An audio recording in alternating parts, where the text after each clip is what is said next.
ఖడ్గకోశ న్యాయం అని ఒక న్యాయం ఉందండి. సంస్కృత న్యాయాల్లో ఒక న్యాయం ఉంది. అంటే అదేంటంటే ఖడ్గకోశం అంటే వర అనమాట. కత్తి పెట్టే వర. ఎవడో దొంగ అటు ఇటు తిరుగుతున్నాడు. అక్కడ ఒక బంటు ఉన్నాడు. బంటు దగ్గర ఒక కత్తి మేడం ఈ నడుముకి అది వేలాడుతుందన్నమాట. దాన్ని చూసి అందులో కత్తి ఉందని చెప్పి వీడు దాడి చేస్తాడని చెప్పి వాడు పారిపోతాడు.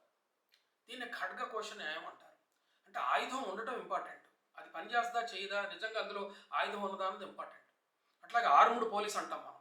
ఆర్మ్డ్ పోలీస్ అంటే వాళ్ళు AK-47 లేకపోతే 303 రైఫిల్ పట్టుకొని అక్కడ ఉంటాడు వాడు. మాబ్ వచ్చినప్పుడు చేతిలో కర్ర ఉన్న వాళ్ళకి భయపడినట్టు కాకుండా వాళ్ళు భయపడరు. లాఠీ ఉంటే అంటే కొడితే 2 దెబ్బలు కొడతాడు అనుకుంటాడు. కానీ గన్ ఉంటే AK-47 303 రైఫిల్ ఆడ బంటు దగ్గర గన్ ఉంటే వాళ్ళు మనకి భయపడతారు. అందుకే అది ఏమంటారు, వాడు పేలుస్తాడా పేలవడా, నిజంగా దాన్ని ఉపయోగిస్తాడా అన్నది తర్వాత విషయం. మొత్తానికైతే ఆర్ముడ్ పోలీసు ఉంటే భయపడతారు, లాఠీ చార్జ్ ఉంటే భయపడరు. దీన్ని ఖడ్గకోశ న్యాయం అంటారు. చాలా న్యాయాలు మనకి తెలుగులో నుంచే సంస్కృతంలోకి పోయినట్టు